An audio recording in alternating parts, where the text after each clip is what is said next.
Hi everyone, and welcome to the Nation's Call podcast with Jonna and Alyssa. Here we talk about stories from the missions field, how our theology has been changed by being with the broken and various cultures, along with other missions reflections. We hope we can uplift and inspire you with our stories and musings. Thank you for listening.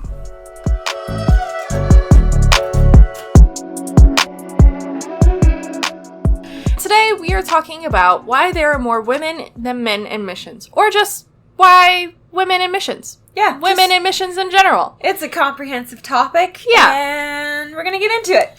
So, you, Jonna, have been on many missions trips with lots of people where they're like really structured and you pay the money. They're organized. 9 a.m. blah, blah, blah. Yeah. 10 a.m. blah, blah, blah. I have been around these organized trips, but I went with you and Nicholas in 2018. And then since it's like again small, with you in 2019. And it's been like just us helping the long-term missionaries. Yeah. So what has your experience been demographically with structured mission trips? I feel like our first mission trip in Dominican Republic was probably the most equal mission trip I've ever been in. Like between men and women? Between men and women. Because it was a ministry school. Yeah, it was a requirement to graduate. And so therefore, it wasn't like let's do missions. It was you want to graduate? You go on this trip. Yeah, you were forced to go, and... Which, I mean, I think that was fine. It was just a requirement. Yeah. Like,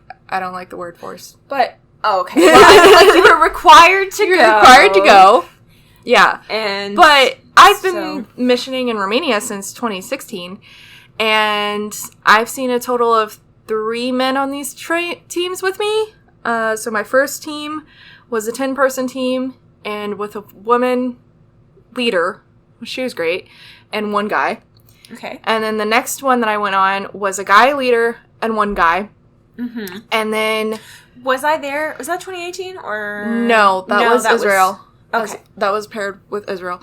Which also, Israel, there was 3 guys and like, I felt like 5 women, 8 women working in Israel. Some of them were married and living. Yeah, like 2 of them were married. Yeah. To the women that were also working there. So it felt also unequal when I was volunteering there. And then the next time that we saw the team, which you were there, there was the 1 guy leader and 1 guy and a 10-person team. Right. And then the next time was all girls. Yeah, it was a 10-person team with a girl leader or a woman leader. Yeah. And all women. Yeah. So it was really weird seeing the difference because I've always been very like community, and why would I want to go back to old school church times when it was like gender separated, and I don't like that, and I like being able to talk to a guy. Honestly, that probably has togetherness. I like togetherness because I know that like you have something to bring to the table, I have something to bring to the table, and what I can't do, you can do. Let's like, cover each other. As people, unity, we each have goals and skills and strengths. Right. And like, guys can talk to, younger men better. And it's easier for men to reach men in Romania specifically. It's a little harder for women to reach men.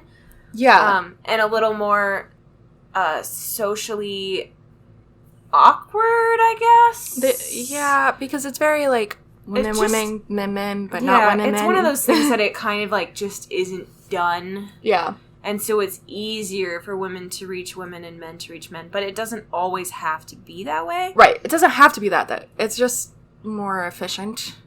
Yeah. Like less. Yeah. Anyway. And I think if you have stuff in common, then you can reach people better. Right. Exactly. And since I've always been about community, I've always been kind of a little irked at the idea of not really having equal men and equal women. And you've looked a lot into this. Yeah. Well, there's a long-running joke in the missions community that 2/3 of missionaries are married couples, 1/3 are single women, and the rest are single men. Ooh, obviously. Okay, hang on. That I want to means back that up. There aren't any single men? Yeah, basically. There's, like, very rarely. Let's back up and talk about that for a second, because I just listened to a really good podcast this morning that was talking about women in the Bible, and she's a historian. She was awesome. And she was talking about how in the medieval times, it was viewed greatly. Like, if you were a single woman, you gave up, like, she didn't want to call it nunhood. She didn't want to call it, like, being nun or anything. Yeah, it wasn't part of the monastic It wasn't nun, movement. but it was, like, you didn't have children, and you didn't have a husband, and you served the Lord, and it was great. And, like, you were, like, getting rewarded the most. And then there was widowed women that was going to get rewarded somewhat. Yeah, like, by God. Like, rewarded by God. And then at the bottom of the food chain was women that were married. And then when the Reformation happened, it completely flipped. To, like, wives are the wives are the top that were getting rewarded, and single women were not going to be. Yeah, and this is all, like, rewarded by God, and who's the most faithful in the kingdom. And right. This is, like, a really old conversation that even Jesus had to deal with, where it was like... Yeah. Can my sons be on your left and right side? And who's the most faithful in the kingdom of God? And yeah, I feel like those are the wrong questions to be asking. It feels very like, I just want rewards for me. I mean, I also want rewards, but I don't think about it. I mean, I wouldn't be like, Jesus, I want to sit beside you. Be like, Jesus, I'll sit at your feet. That's fine. Yeah. It kind of goes into the whole ideal of why okay, tell me, why do you think that more women are in missions than the church? Well, I mean, so let's start with the statistic. So 80 to 85% of single missionaries are women, and out of a 10-person team, there's usually an average of 2 men. And I'd like to see that average. Honestly, like, I don't think I've actually seen that once. seen 2 men on a trip before. So a lot of the reason for this historically is that women didn't really have a place to lead in the church in places, like specifically in America. Women were not given leadership positions in the church. In fact, the city where we live has 306 churches, and I've only ever heard of one pastored by a woman, like as a head pastor, or even in a a head pastoral role. 306, and there's only one.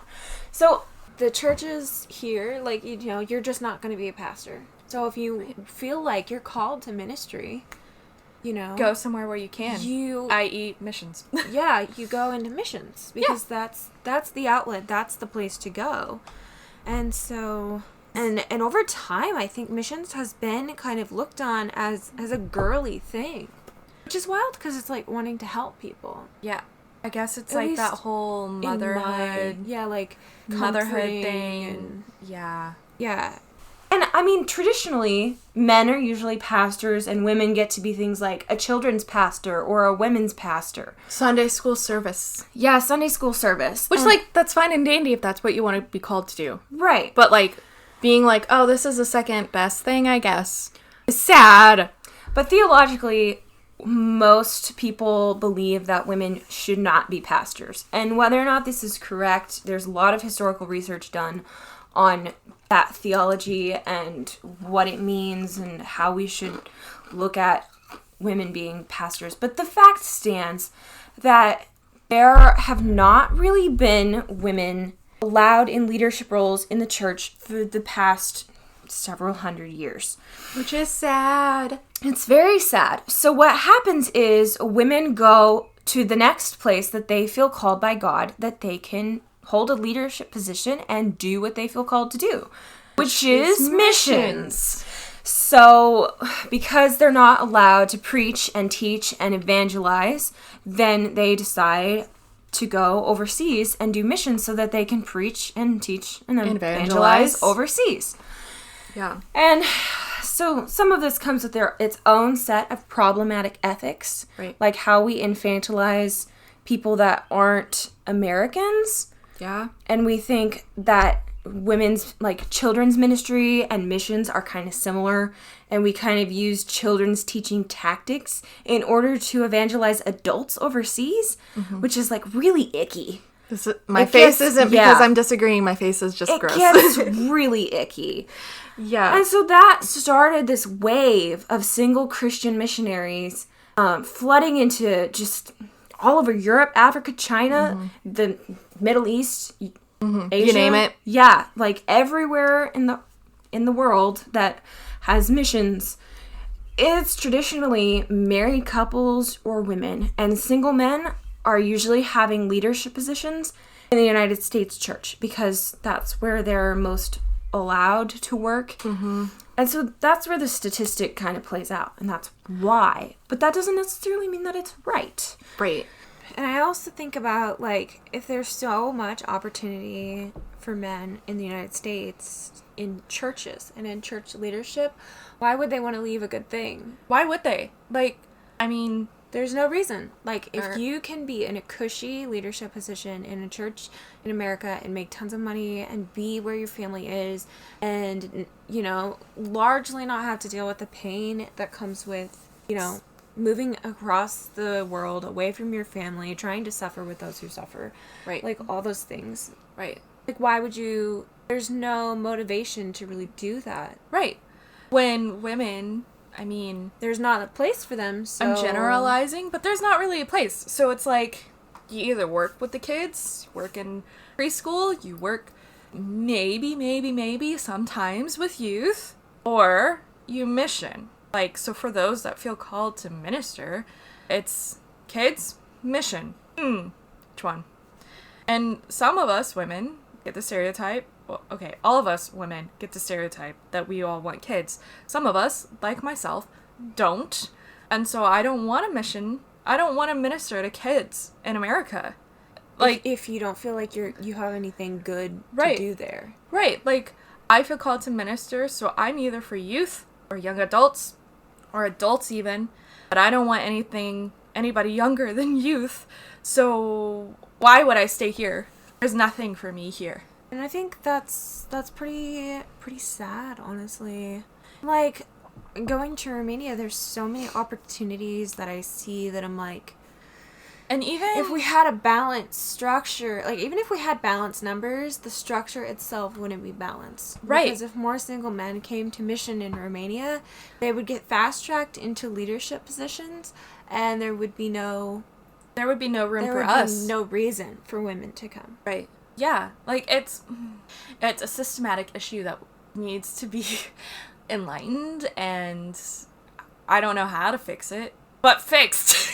Yeah, and people don't really want to talk about it. So and it's uncomfortable. It is. It's super uncomfortable, and it's uncomfortable for me specifically. Like, I mean, Alyssa, you plan on staying single, and like while I'm dating Nicholas, and I hope we get married, and you know, I have this strong feeling of I need to move to Romania before he does. Which sucks because, like, ideally you'd get married before you move and then you would move together and it would be great.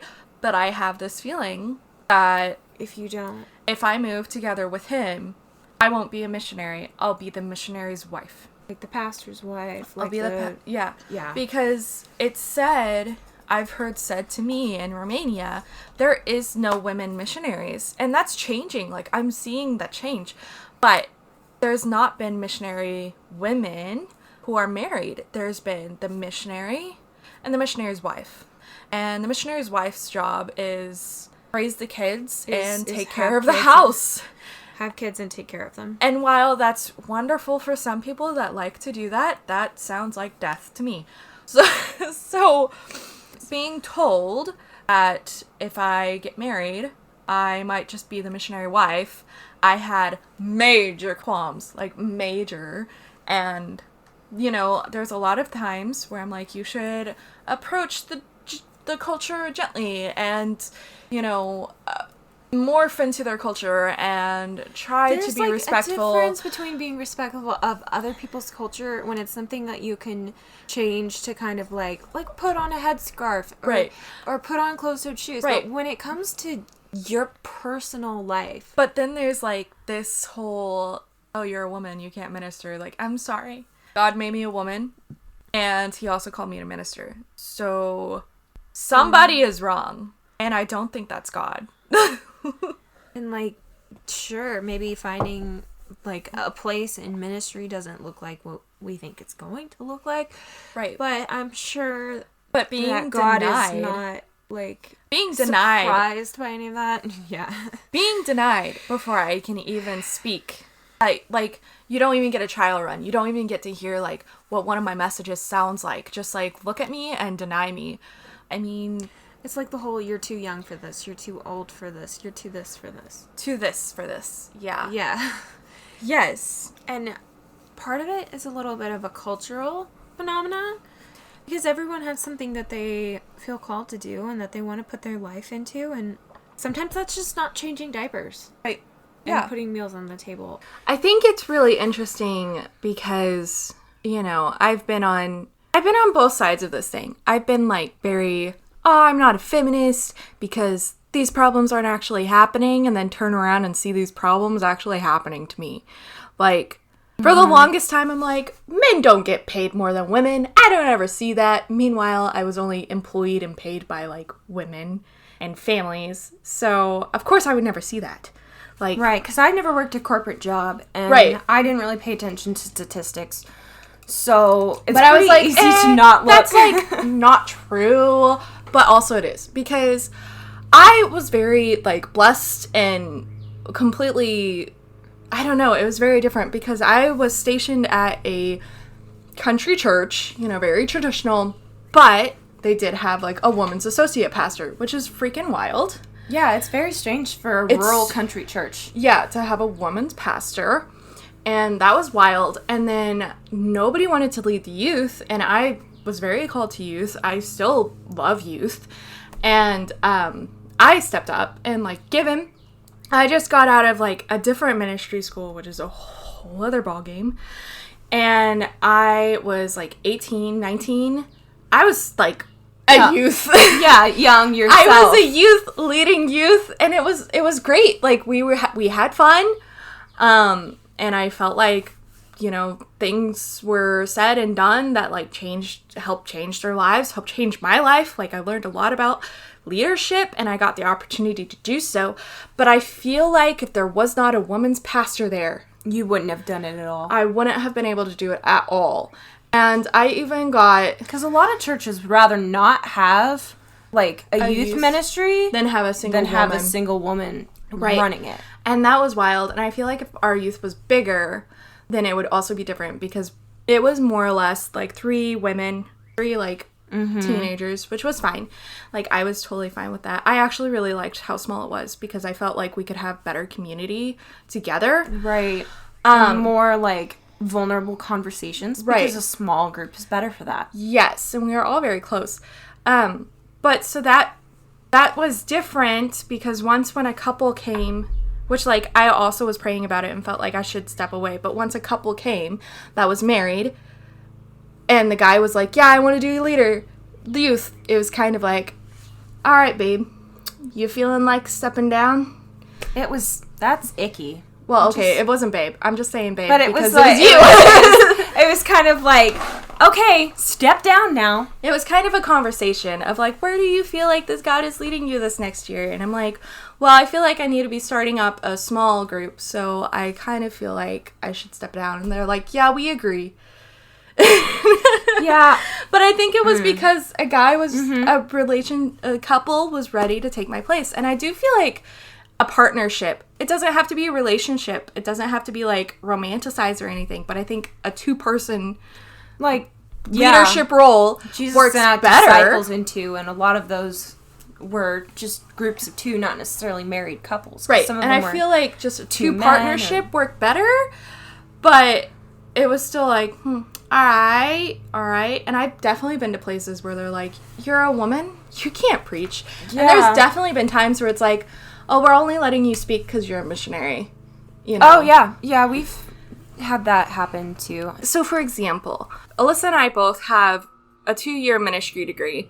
I'm ordained. I have studied the Bible in depth, like, for years. You went to multiple I went to 2 different ministry schools. Like, so I'm not going to say that I'm the wise-all, know-all, but I am definitely not some person. You're qualified. I mean, at the very base of like, who's qualified for stuff, I think if you've been to ministry school and you're an ordained position, I don't know exactly, Minister, whatever. Licensed minister. Yeah. Then I think that qualifies you to speak. Right. about the Bible and right. God. Right. So I'm not going to say that I know all, but I'm going to say, like, I know more than the normal person. Anyway, so there was this opportunity in Romania where we were asked, me, Nicholas, and Alyssa were asked if one of us wanted to speak at, like, Sunday school service. Yeah. And so I asked, and it was decided that I would speak, because I like speaking. Speaking's cool. Right. We talked it over as a group. You were the most prepared because you had the most sermons, like, written, and you had you had led a youth group before, so you had the most experience with teaching. Right. And both me and Nicholas were kind of like, I don't want to do it. Right. So, and that's kind of how it always goes at the Nations Calls. We always have, like, a community discussion, and then it's usually unanimously me talking, which is fine. Yeah, because I way prefer background stuff. Right. I don't mind it. So anyway, so we decided that I was going to speak. And so I prayed about it, and I got all these verses about how the power of death and life lie in the tongue and how important your words are. And so it was really cool because the next day was Sunday, and I told my whole message, and I used this set of verses. And then it came to be like the actual service, and he used this other set of verses to also, like, back up the same message. Like, the same... Like, it was literally the power of life and death are in the tongue. Like, it was about how powerful your words are. Yeah, it was the same message, but different verses. And so I was kind of relating it to somebody else that is in high authority in Romania that I look up to. And I was like, man, Holy Spirit's so cool, because I honestly wasn't expecting that. And it was the same message. We were, like, in sync, and we had different verses, and it was really cool, and Holy Spirit's awesome. Yeah. And she responded with, you said that? And I said... Like, you preached? Yeah. And I said, yeah. And she goes, you shouldn't have done that. Nicholas should have, because he's the guy. Because he's a man. And if I was in a service where a woman was preaching and a man was there who could have preached, I would walk out. And I remember that, like, word for word. And I was so heartbroken about it. Like, the next day we left on a flight, but I was so heartbroken about it. And I'm sure she forgot about this conversation. But I think about that so often. It's not even funny.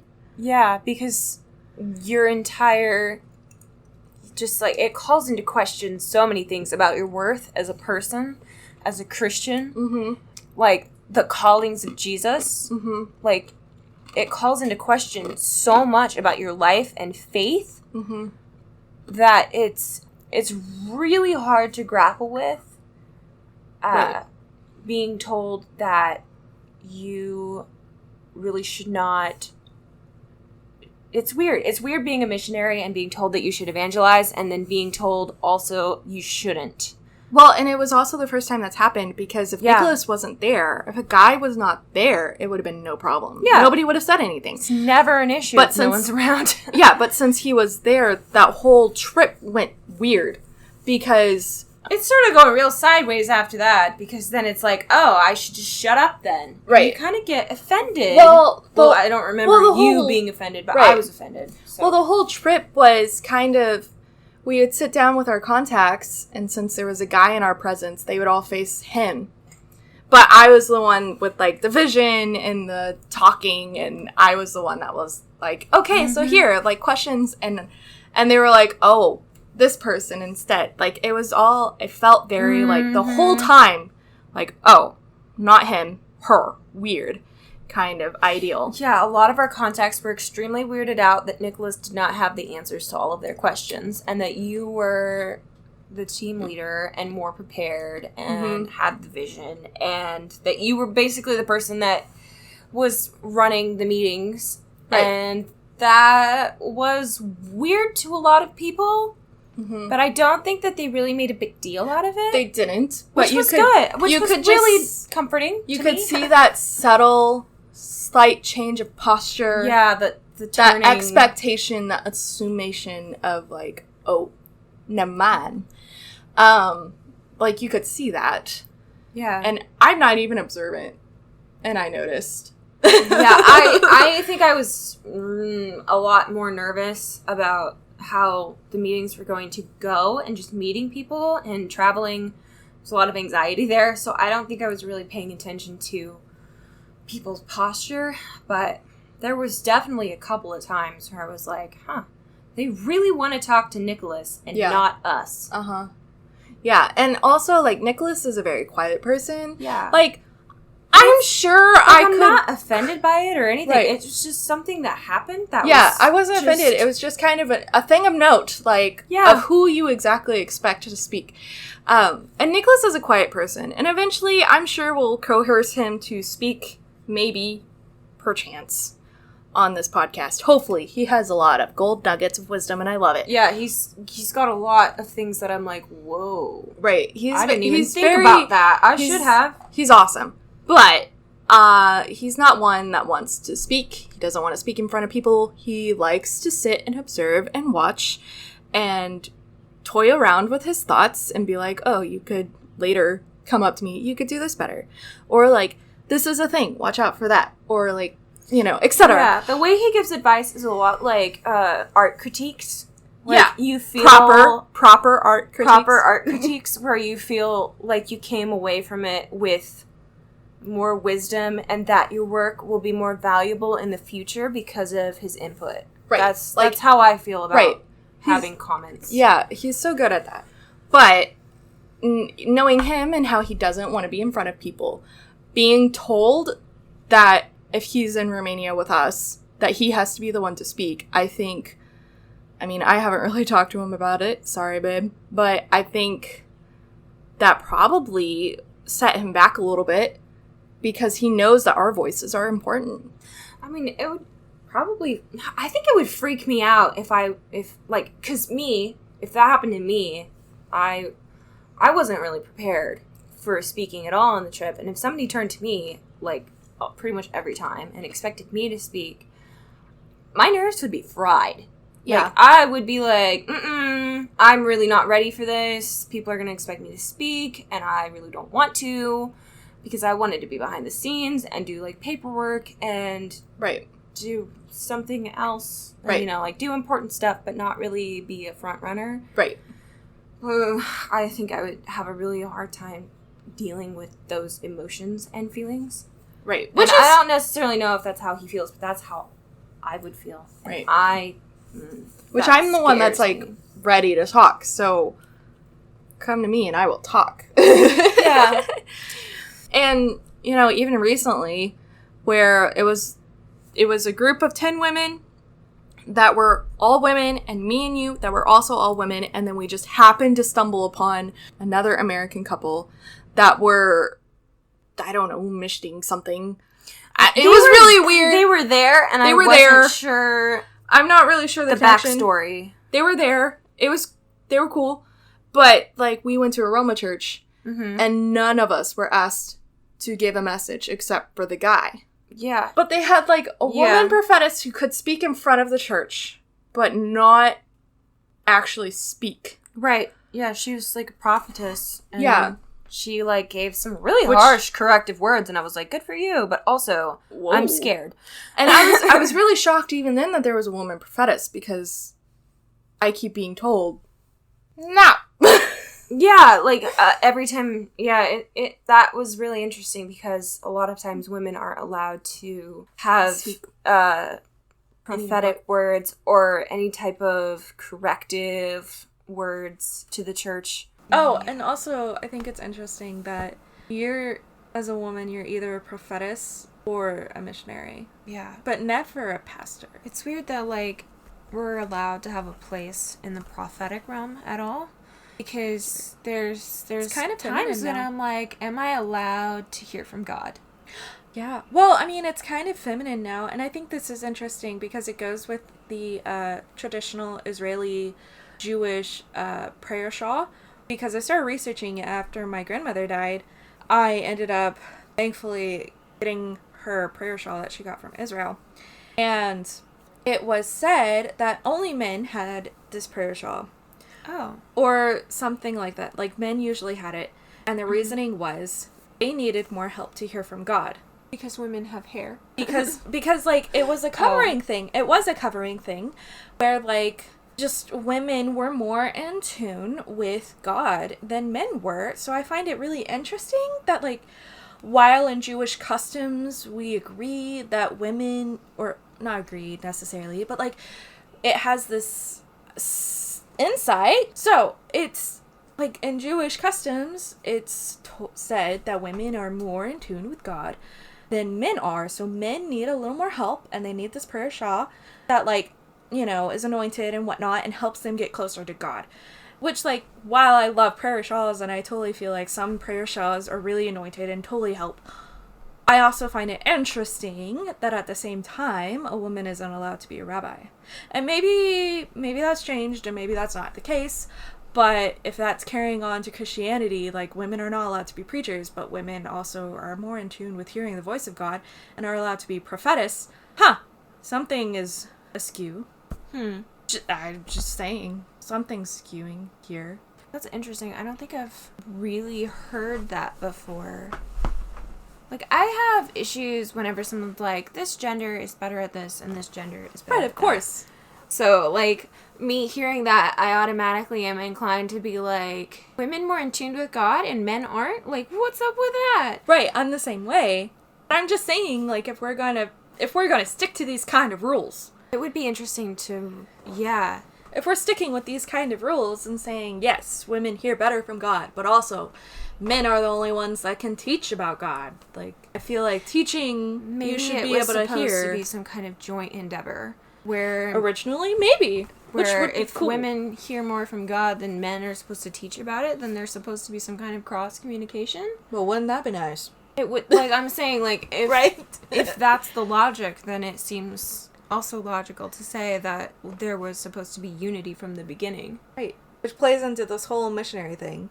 Yeah, it's definitely different. So, going into this, we're saying we like to see more single men in missions. Yeah, that would be great. We would love to see more single men in missions. Love that.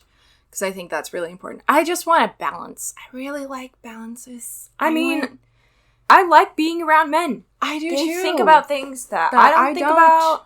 Yeah. I mean, other women think about things that I don't think about. Right. But I also like men's perspective. I just like a full picture of the bride of Christ. To be, and also, you know, I don't want a man being on the field to be a problem for me.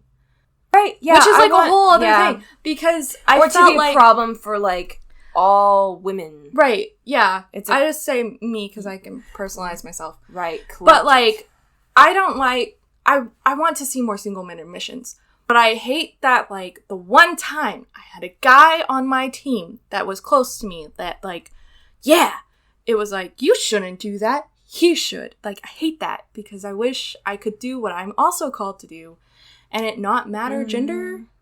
I just think it shouldn't matter. If we're gonna go with, you know, women are in missions and men are in missions and they both have a role to play, what do you think is the benefit of women in missions and what is the benefit of men in missions? Men can do the grunt work.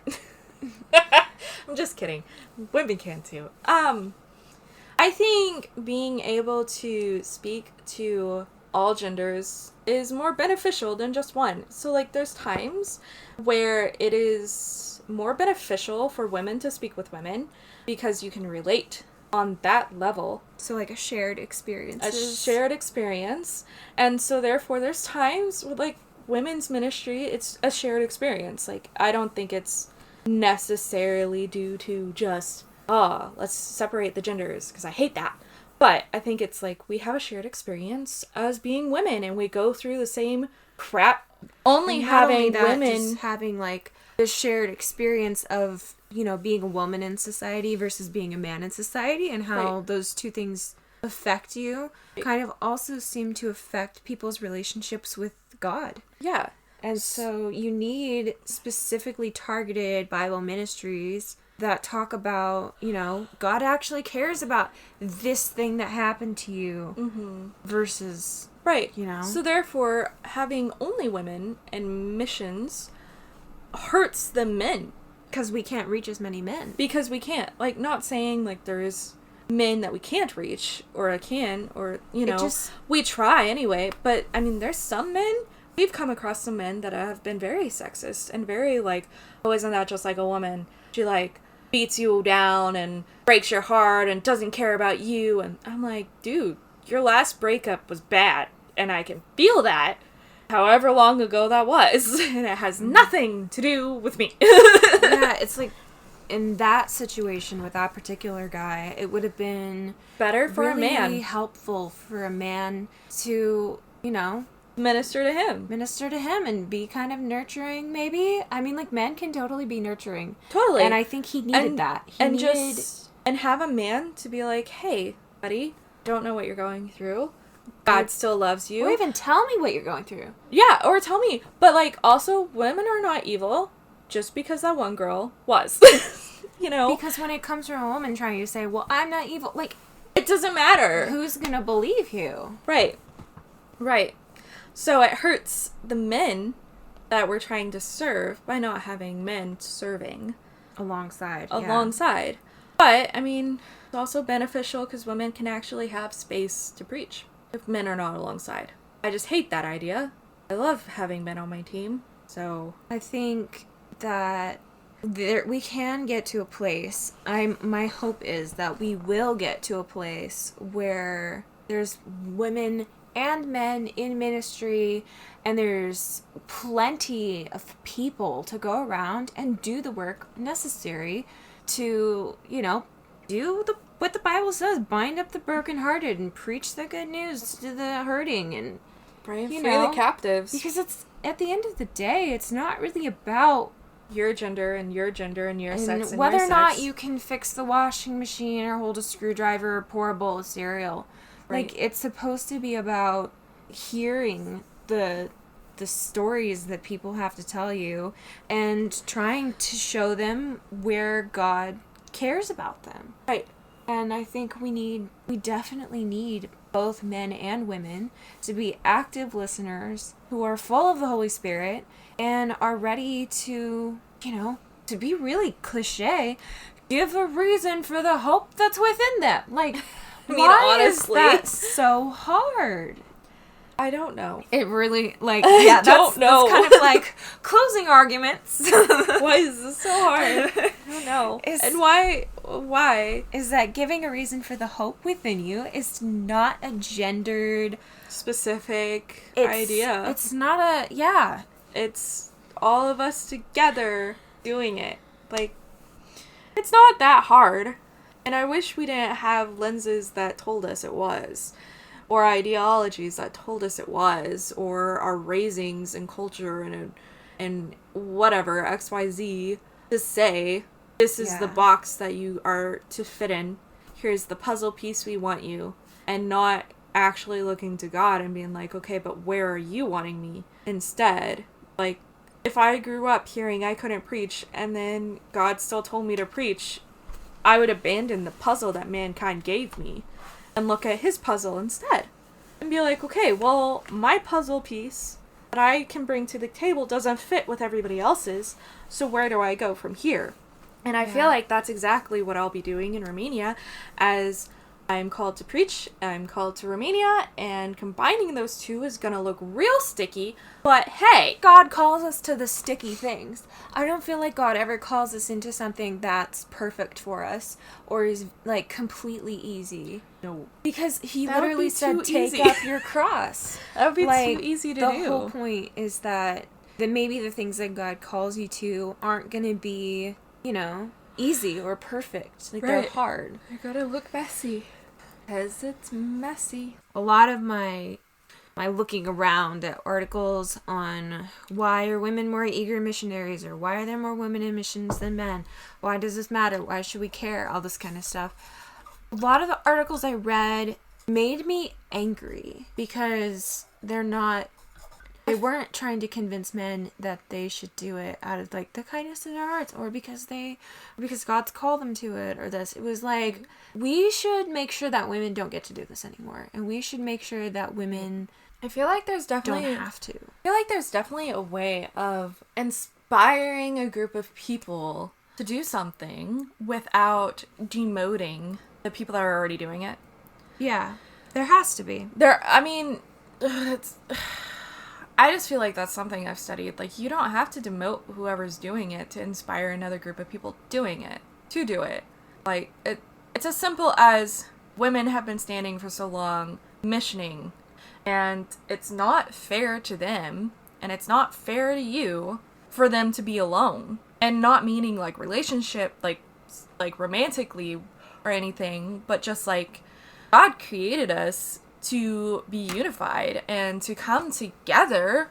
And even in like the Tower of Babel, like God said, if we came together, there's nothing that we can't do. So like if we're supposed to be furthering the kingdom of God and bettering others' lives and serving others, then why wouldn't we want unity? So why would you bash someone to get some other person to come when you could inspire the other person and say, hey, this person needs your help, not because they're deficit or because they're incapable, but because they're strong and they've been doing this for a long time. And that gets weary sometimes. And it's just a matter of unity here. We were reading this article however long back. Yeah. And it was really weird because they basically, the way they were talking about how they needed more single men in missions kind of ended up degrading the work of women, because they were talking about how women are not equipped to do missions work either. It was weird. And I'm kind of like, okay, so we're not equipped for the church, and we're not equipped for missions, and we're not equipped for pastoral, apostle, evangel, teacher, prophet. Like, none of them. Right. Where do we fit? That's like ideally 50% of us. More like 75% of us. And where do we fit if we don't fit in any of it?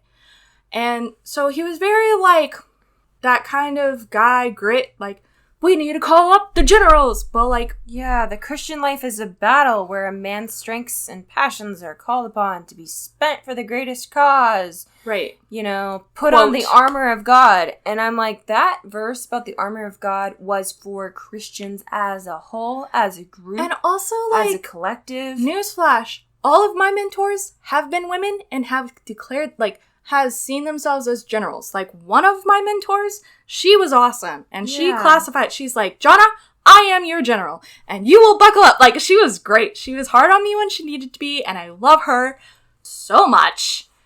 I miss her. Yeah. But, like, she was very general. But I was always more attracted to the ideals of general, etc. A typical man sermon. And not necessarily the fluffiness of a woman's sermon. There's a quote here. Yes, it may be harder for men. Harder to cut through the lies and the apathy. Harder to raise money in a self-reliant society. Harder to enter into relationally driven cross-cultural situations. Harder to find your ministry and vocation. But the gospel needs men. The Christian life is a battle, so much that the Bible calls us to put on the armor, and the missions field is a battle where a man's strength and passions are called upon to be spent for the greatest cause creation has ever known. The cause of Christ and his redemptive work to save this world, and I mean really save this world. It takes courage to step out of your slumber and into the fray. It takes humility to be willing to fail, or at least be deemed a failure by your peers, and it takes strength more than you know, but not more than God will give you.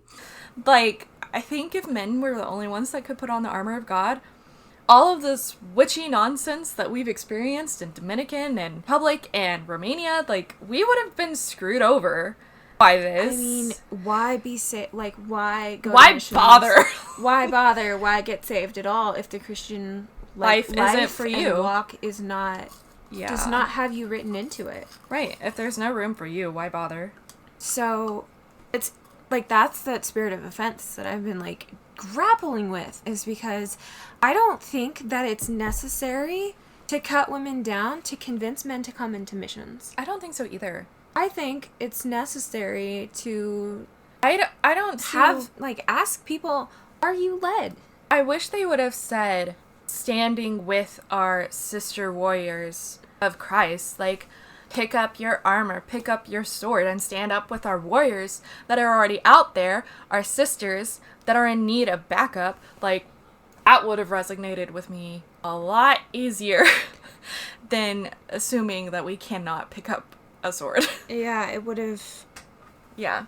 Would have been a lot more balanced. Yes, it would have been more balanced.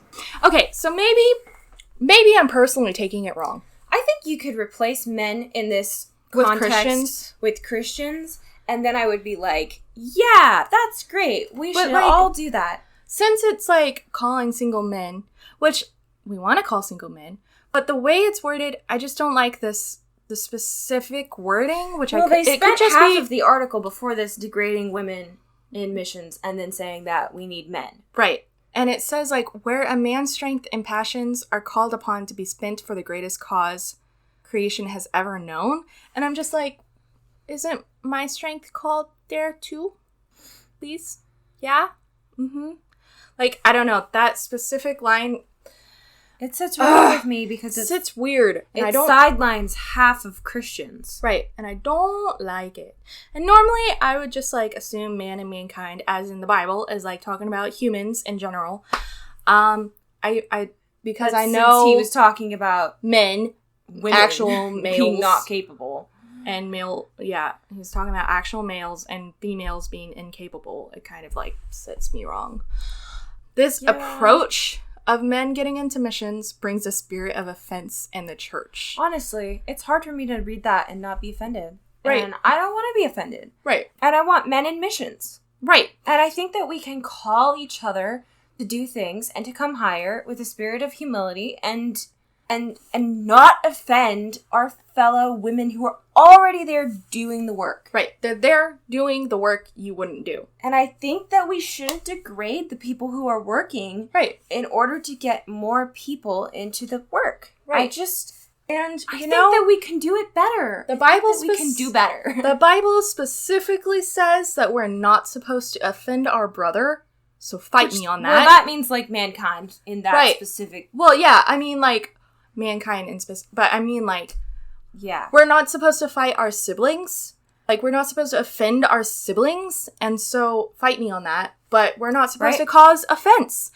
And Proverbs 18:19 says, a brother who is offended is harder to be won than a strong city, and quarrels are like the bars of a citadel. Yeah, I mean... So, therefore, a person that's offended is more difficult than freaking battles over a city. Yeah, so if you offend... literally 80% of the missionaries on the field, they're going to leave not only the mission field, but probably the faith. Right. Like, it's not good, fam. It's not good. It's not good. Because I've gotten... Like, if I wasn't... In my heart, I felt the prickles of anger and offense towards being sidelined. And right? Like, if I wasn't called to Romania, I probably wouldn't have come back. It's hard. I mean, I tried to fix a washing machine because I'm good with tools and I grew up fixing things. Right. And I was told don't do that because you're a woman and let a man fix it. Let a man fix it. When really you just didn't have the right tools to fix it. I was literally like unscrewing things with my fingers and trying to get it to work, and because we were trying to do laundry, and I'm like, honestly, if you want me to do laundry, then let me fix the washing machine. Right. But it became like a whole weird, almost theological issue about whether or not I could fix a washing machine. Right. And that kind of goes into the culture. Like, Romania has a very old school culture of, like, gender roles and stuff. Yeah, what men are supposed to do, what women are supposed to do. Which we're very more or less liberal when it comes to our gender roles. But everybody can do whatever they feel called to do. And you may quote me on that. Yeah. It's just if you're called to strange. Like, I know that in the Bible, God talks about how he will flip the wisdom of the world on its head. And I don't feel like that's only just secular. I feel like that's also Christian. Like, the church's wisdom of women sit down is also God being like, all right, women, it's time to open your mouth. So we want to see more men in the field and less offense happening to try to get the men in the field. Yeah. Just come on the field with us. It's chill. Yeah. And it's fine. If somebody tells me not to preach, I'm still going to preach. Right. And I do believe that men should preach. Right. I do too. I'm not saying all women should preach. I just think an open opportunity to be able to is a thing. And I'm called to preach, and I'm called to Romania, so they have to coincide eventually. Also, I think this person that said this has completely forgotten that they said this. Because Oh, your Romanian mentor that told you not to. Yes. So since then, she has opened her own ministry, which is wild because in Romania, it's traditional, like, you have a missionary and a missionary's wife. You don't have, like, her as a missionary as well. She's just the wife. Yeah.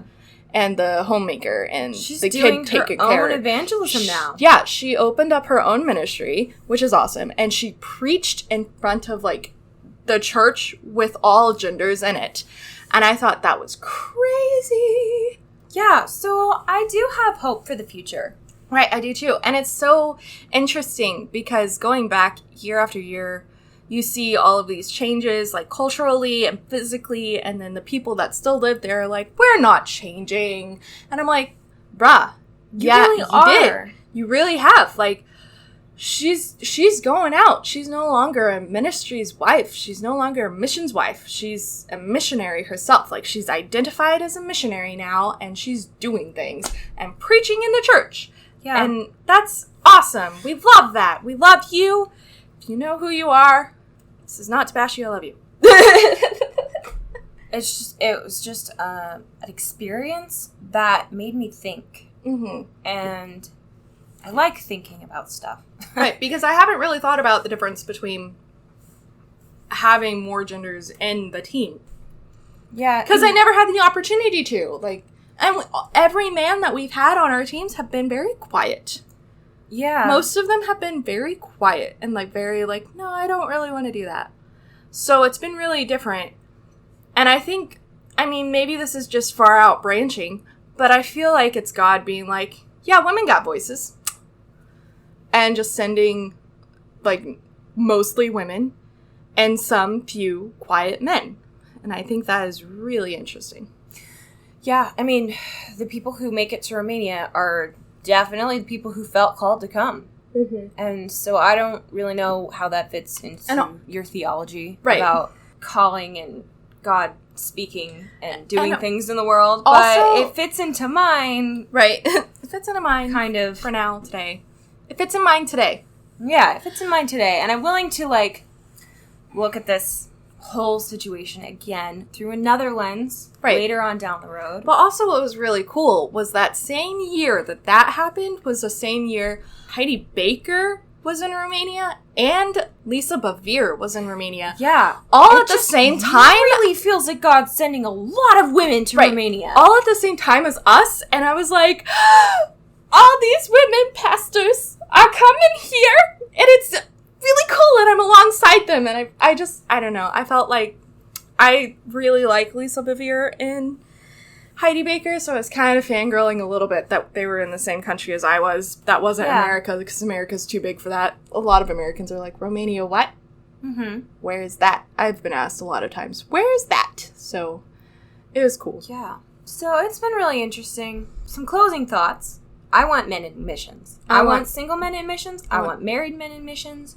And I want women in missions. I really want single men in missions because I feel like I usually see married men in missions. They do exist. Call everyone, that's fine. I want everyone, and I really want to see more single men. Yeah. Not because I'm looking, because I'm not.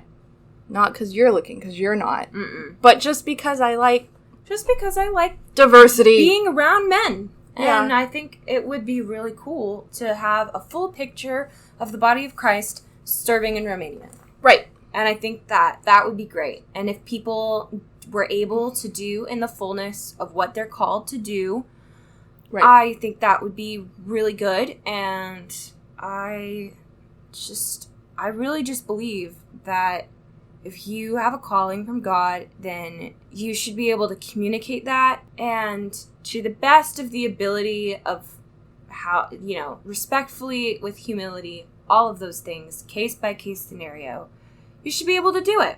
Right.